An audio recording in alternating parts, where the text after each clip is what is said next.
안녕하세요. 뉴스 읽어주는 뉴익타임즈입니다. 오늘은 지역구 소식을 좀 알려드리려고 합니다. 의정부 갑인데요.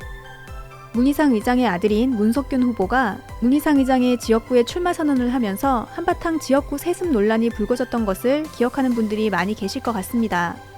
문석균 씨의 프로필을 보면 그런 논란이 일어난 것도 이해가 가는데요. 문석균을 포털에 검색해보면 4가지 경력이 나오는데 모두 아버지가 만들어준 경력 아니냐는 비판을 피하기는 어려워 보입니다. 결국 정치인인 아버지 밑에서 쌓은 경력 말고 스스로의 힘으로 내세울 만한 게 뭐가 있느냐는 물음을 시작으로 지역구 세습 논란이 불거진 것 아니겠습니까?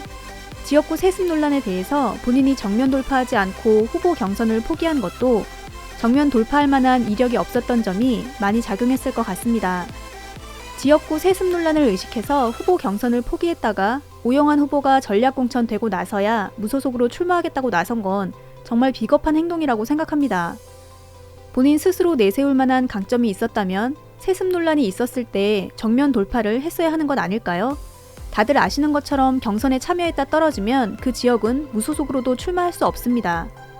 민주당에서도 경선에 불복하거나 불출마 선언을 했다가 번복한 경우에는 절대로 복당시키지 않겠다고 강하게 경고를 했지만 문석균 씨의 무소속 출마를 막을 수는 없었습니다. 문석균 씨는 민주당에서 의정부 지역에 오영환 후보를 공천한 것을 두고 의정부 지역에 전혀 연고가 없는 오영환 후보를 공천한 것은 의정부 지역 주민들을 무시한 처사라고 주장하고 있습니다. 하지만 실상은 지역구 세습 논란으로 경선에서 떨어지는 것이 두려워서 출마하지 않겠다고 한 발을 빼는 척 했다가 결국 무소속으로 출마한 것이 아닐까 싶은 생각까지 드는데요. 문희상 의장이 의정부 지역에서 육선을 했습니다. 의정부가 갑과 을 지역으로 갈라진 뒤에 의정부 갑 지역에서 내리 5선을 할 정도로 지역구에 뿌리가 깊습니다.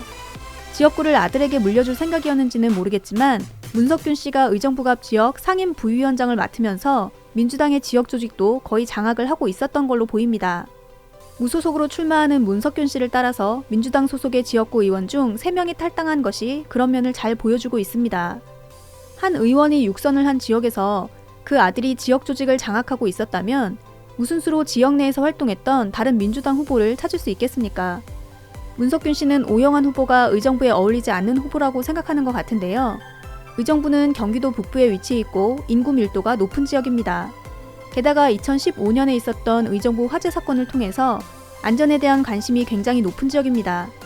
그런 지역적 특성과 높은 인구 밀도를 감안하면 국민의 안전을 지키는 소방관 출신 오영환 후보가 의정부 지역 주민을 위해서 제 역할을 충분히 할 수 있는 강점이 있다는 판단에서 민주당에서 전략공천을 했을 거라고 생각합니다.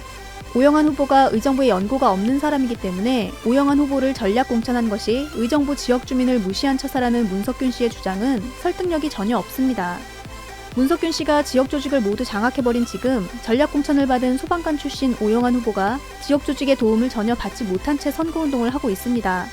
오죽했으면 다스베이다에 출연해서 지역 주민들의 연락처를 후원해달라는 부탁까지 할 정도일까 싶습니다.